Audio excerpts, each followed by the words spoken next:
This video contains news and analysis related to a recent terror attack in Kashmir. The content may include sensitive visuals and discussions that could be distressing to some viewers. Viewer discretion is advised. We strongly condemn all forms of violence and terrorism. The purpose of the content is solely to inform and create awareness based on verified reports. মানে এরই মধ্যে আরেকটা বড় খবর, ভারত পাক সংঘর্ষ বিরতির মাঝে নরেন্দ্র মোদী জরুরি বৈঠক। প্রতিরক্ষা মন্ত্রী রাজনাথ সিং এর সঙ্গে 2 ঘন্টা বৈঠক করেন প্রধানমন্ত্রী। 3 বাহিনীর প্রধান ছিলেন আলিন চৌহান সিডিএস, এবং গত 4 দিনে এই নিয়ে 4 বার এই বৈঠক হলো, পরপর 4 বার। বিদেশ মন্ত্রী এস জয়শঙ্কর ছিলেন, অজিত ডোভাল ছিলেন, জাতীয় নিরাপত্তা উপদেষ্টা। 4 দিনে 4 বৈঠক। তন্ময়ের কাছে আবারও যাবো। তন্ময়, যে কথা এর আগেও তোমার সঙ্গে আমাদের আলোচনা হচ্ছিল, মানে এই ধরনের বৈঠকের ইঙ্গিতটা কি?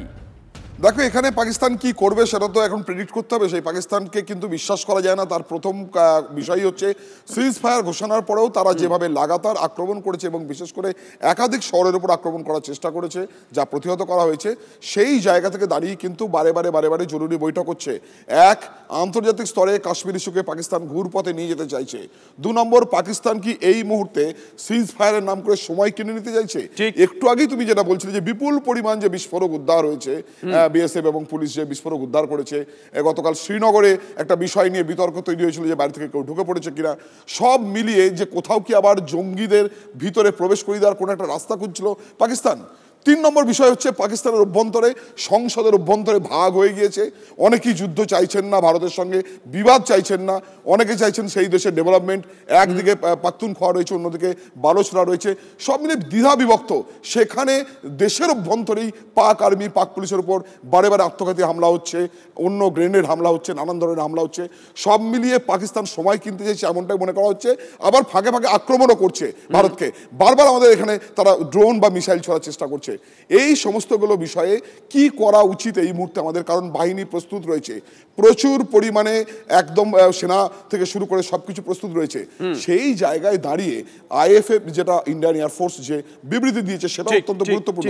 সবটা মিলেই আরো বড়সড় কোনো সিদ্ধান্ত হয়তো সেই জন্য এই দীর্ঘ সময়ের বৈঠক। এবং দেখো বৈঠকে কারা কারা রয়েছেন। প্রধানমন্ত্রী রয়েছেন, বিদেশ মন্ত্রী রয়েছেন, প্রতিরক্ষা মন্ত্রী রয়েছেন, সঙ্গে সিডিএস এর কর্তা রয়েছেন। অর্থাৎ সব মিলিয়ে কোনো একটা গুরুত্বপূর্ণ সিদ্ধান্তের দিকে এগোচ্ছে দেশ, এটা নিঃসন্দেহে বলা যায়। তোমার কথা প্রসঙ্গে রাজীব বাবুর কাছে একটু যাব। রাজীব বাবু, একদম শেষ প্রশ্ন আপনাকে। দেখুন, আমাদের সেনারা এগিয়ে গেছিল, আমাদের সেনারা কিন্তু পিছিয়ে আসেনি। সেনা ছাউনিতে কিন্তু সেনাদেরকে নিয়ে আসা হয়নি। যতটা এগিয়ে গেছিল ততটাই তারা দাঁড়িয়ে আছে। গতকাল দেখলাম সেটা অমূলক কিছু নয়, কারণ পাকিস্তান যখনই শুরু করেছিল তখনই তাদের বাদরামত জবাব দিয়েছে আমাদের সেনারা। কিন্তু এখানে প্রশ্ন হচ্ছে যে ডিপ্লোম্যাটিক লেভেলে ভারতের দায়িত্ব কতটা বাড়লো? দেখুন, এরকম মিটিং এর এজেন্ডা হয়, আর একটা এজেন্ডা হয় খবর দুশ্মন কি। খবর দুশ্মন কি? ওই খবর দুশ্মনে বলা হচ্ছে পাকিস্তানের ওয়ার ওয়েজিং ক্যাপাবিলিটি, কত স্ট্যামিনা আছে, কোথায় কালমিনেশন পয়েন্ট, যার মানে ওরা কোথায় ভেঙে পড়বে। আপনি যেটা দেখছেন শুধু একটা মিটিং দেখছেন, ওর পেছনের মানুষের সোয়েট এন্ড ব্লাডটা দেখুন আপনি। আমাদের সায়েন্টিস্ট, আমাদের ভারতীয় যারা রাত দিন ওখানে কাজ করছেন, আমাদের ম্যাচিং নয়, ওভারওয়েলমিং ক্যাপাসিটি। এই খবর দুশ্মন কি বলা হচ্ছে পাকিস্তান আর টিকবে না। আমাদের না রাউন্ড ভয় করা, ওদের নিউক্লিয়ার জিনিস ধ্বস্ত। আপনি করাচির কথাটা বলেননি কোনোদিন। করাচিতে এই আমরা বলেছি সন্ত্রাসবাদ শেষ করব, এই করাচিতে এসেছিল আমাদের মুম্বাই ব্লাস্টের লোক, ওরা ওখানেই ট্রেনিং করেছিল। আর আমাদের কাছে ওদের মা আছে, ক্যাপ্টেন তাওয়াসসুর রানা আর পাকিস্তান আর্মি। একদমই তাই, আমাদেরকে নিয়ে যাবে। আরো একটা বড় খবর আসছে শুভজিৎ, আরো একটা বড় খবর।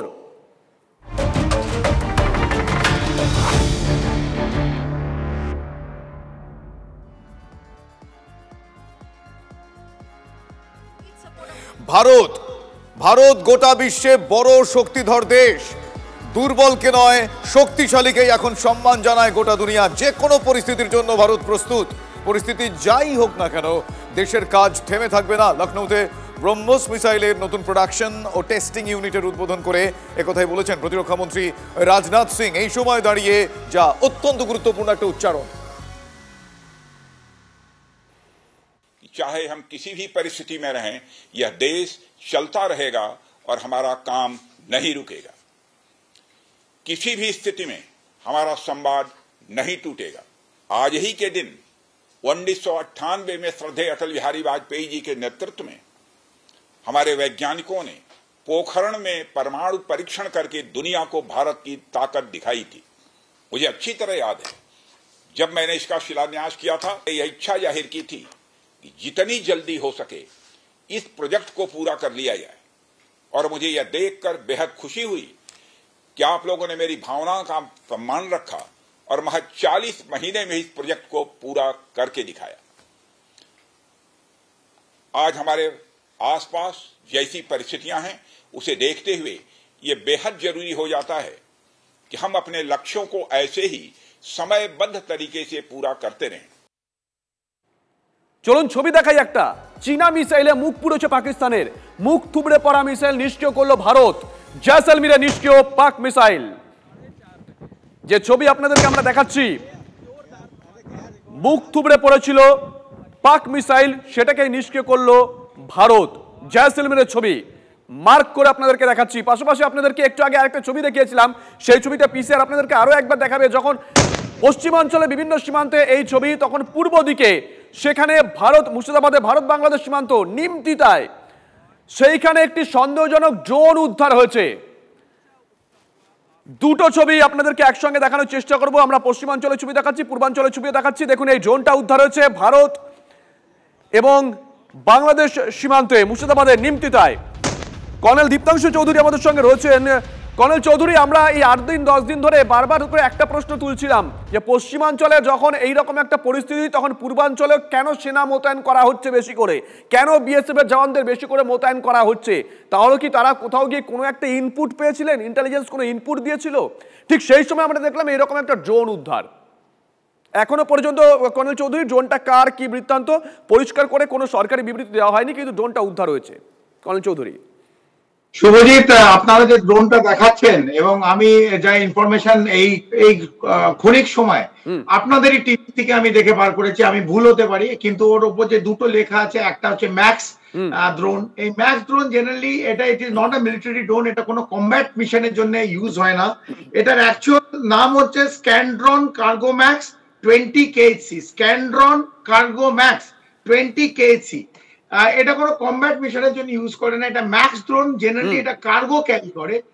তবু এই যে ড্রোনটা পাওয়া গেছে, এইটাকে হতে পারে যে বাংলাদেশের তরফ থেকে কোনো কমব্যাট মিশনের জন্য ড্রোন পাঠাবে, এখনো সেই বাংলাদেশে সেই দুঃসাহস দেখাবার সময় হয়নি। আচ্ছা, কিন্তু বাংলাদেশ করতে পারে সেটা দেখছে যে এই আমাদের এদিকে সজাগ কিরকম, আমাদের যে সশস্ত্র বাহিনী বিএসএফ অথবা যেখানে আর্মি আছে কতটা বেশি অ্যাক্টিভ এই বর্ডার এরিয়া গুলো, মুর্শিদাবাদ হয়ে গেল, মালদা হয়ে গেল, এই বিভিন্ন জায়গায়, দিনাজপুর হয়ে গেল, এদিকে কৃষ্ণনগর নদিয়া ডিস্ট্রিক্ট হয়ে গেল, উত্তর এবং 24 পরগনা হয়ে গেল।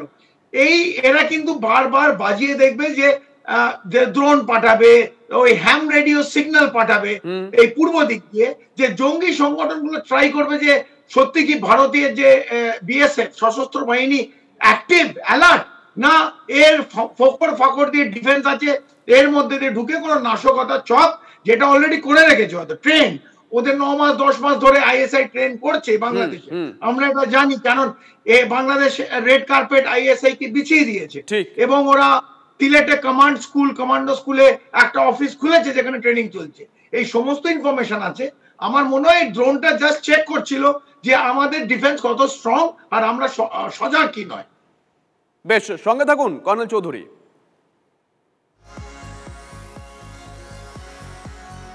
অন্যদিকে আরো একবার আপনাদের সেই আপডেট দেবো। কিছুক্ষণ আগেই বলছিলাম সংঘর্ষ বিরতি যে ভাঙলো পাকিস্তান, তার পিছনে কি পাকিস্তানের জঙ্গি ঢোকানোর ছক? অমৃতসরে বিপুল পরিমাণ অস্ত্র উদ্ধার করেছে বিএসএফ এবং পাঞ্জাব পুলিশ। কি কি পাওয়া গিয়েছে আপনাদের জানাই। প্রায় 3 কেজি বিস্ফোরক পাওয়া গিয়েছে, 2টি করে হ্যান্ড গ্রেনেড রয়েছে, ডিটোনেটর পাওয়া গিয়েছে, উদ্ধার হয়েছে 30 রাউন্ড তাজা গুলি, 2টি পিস্তল, 4টি ম্যাগাজিন। ড্রোনে করে ফেলা হয়েছিল এই বিপুল বিস্ফোরক। সূত্রের খবর এমনটাই।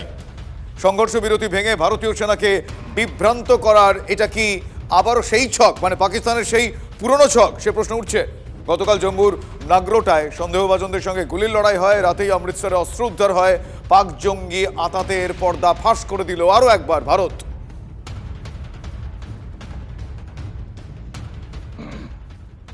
মাত্র কয়েক কিলোমিটার দূরেই পাকিস্তান সীমান্ত, আর সেই পাকিস্তান সীমান্ত থেকেই একের পর এক উড়ে এসেছিল ড্রোন। তার মধ্যে একটি ড্রোন ঠিক এই অংশে পড়েছিল।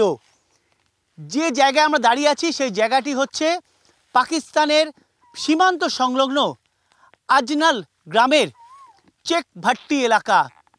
মূলত এই এলাকা সীমান্তবর্তী হওয়ায় মাঝে মধ্যেই এলাকার বাসিন্দারা গোলাগুলির শব্দ পান। বারবার করে ড্রোন উড়ে এসেছে এই এলাকার আকাশের ওপরে। একটি ড্রোন, যে ড্রোনে ছিল RDX, IED, বিপুল পরিমাণে অস্ত্র, যার মধ্যে আগ্নেয়াস্ত্র, গ্রেনেড, কার্তুজ সমেত ড্রোনটি ঠিক এইখানে পড়েছিল। যে জায়গাটি আমার ক্যামেরা পার্সন পিকু দেখাচ্ছে, ঠিক এখানে ড্রোনটি পড়ে। BSF সীমান্ত থেকে নজর রেখেছিল ড্রোনগুলিকে। ড্রোন পড়তেই এলাকার যিনি বাসিন্দা, অর্থাৎ আমি পিকুকে বাড়িটা দেখাতে বলবো, ঠিক সীমান্ত লাগোয়া এই গ্রামের যে এই বাসিন্দার এই যে বাড়ি, সেই বাড়ির যে মালিক তারই জমি এইটা। তার জমিতে ড্রোনটা পড়তেই তিনি সঙ্গে সঙ্গে ছুটে আসেন, এসে দেখেন ঠিক এখানে ড্রোনটা পড়েছিল, যেখানে এই চটে ব্যাগ পড়ে রয়েছে সেখানেই পড়েছিল ড্রোনটা। তারপরে তিনি BSFকে খবর দেন। BSF আসে, সঙ্গে আসে পুলিশও।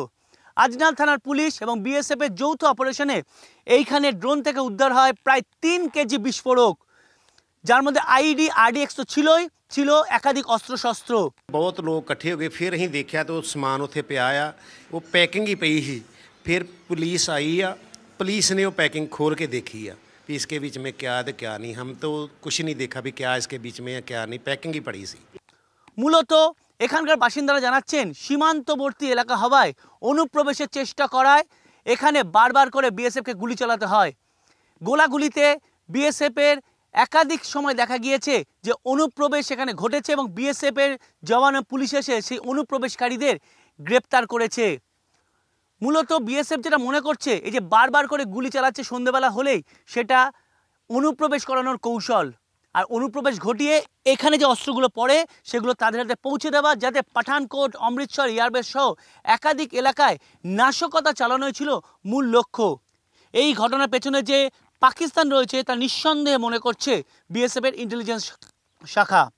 ক্যামেরায় পিকু দাসের সঙ্গে সায়ন্ত ভট্টাচার্য, TV9 বাংলা, আজনাল, অমৃতসর।